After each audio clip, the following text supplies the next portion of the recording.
Many schools are concerned about a litigious culture in Irish society. Schools have implemented a ban on students running in the yard because they are so fearful of accidents happening, according to teaching unions. David Duffy, an education and research officer with the Teachers Union of Ireland (TUI), said that many schools are concerned about a litigious culture in Irish society. Logical but regrettable responses to that litigious culture include schools being so concerned about accidents in the schoolyard that some have instigated limitations on students' physical activities such as running in the schoolyard, he said. Mr. Duffy was one of the experts who appeared at the Joint Committee on Children and Youth Affairs yesterday, which is examining the issue of childhood obesity. Pointed out that fear also creates a societal climate that hinders physical activity for children. Many parents are concerned about allowing their children to play unsupervised in the street, he said.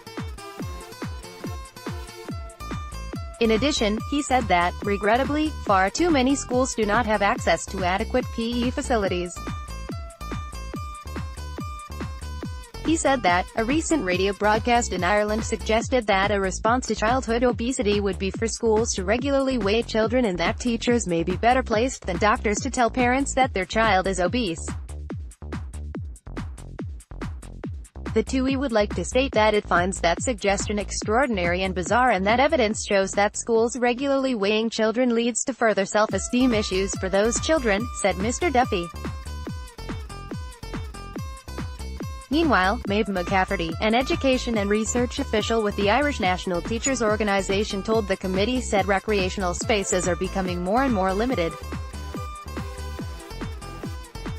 It's not a widespread practice, but we have heard anecdotal evidence of the no running policy in the yard, but unfortunately, again, we are operating in a culture of litigation. A board of management are very exposed as a consequence, she told the committee. Moira Layton, the Assistant General Secretary of the Association of Secondary Teachers Ireland (OSTE), said that physical inactivity is strongly correlated to obesity. She said research has shown that almost all primary school children engage in regular sporting activity.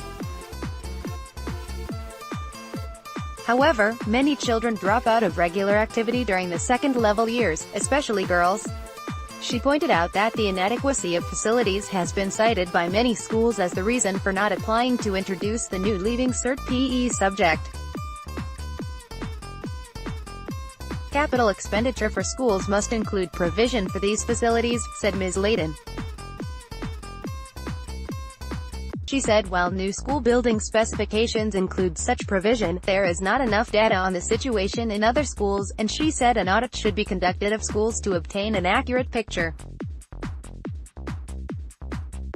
In its submission to the Joint Committee, the National Parents' Council Post-Primary and PCPP urged that a ban on vending machines selling junk food in schools and public places where children congregate be given serious consideration.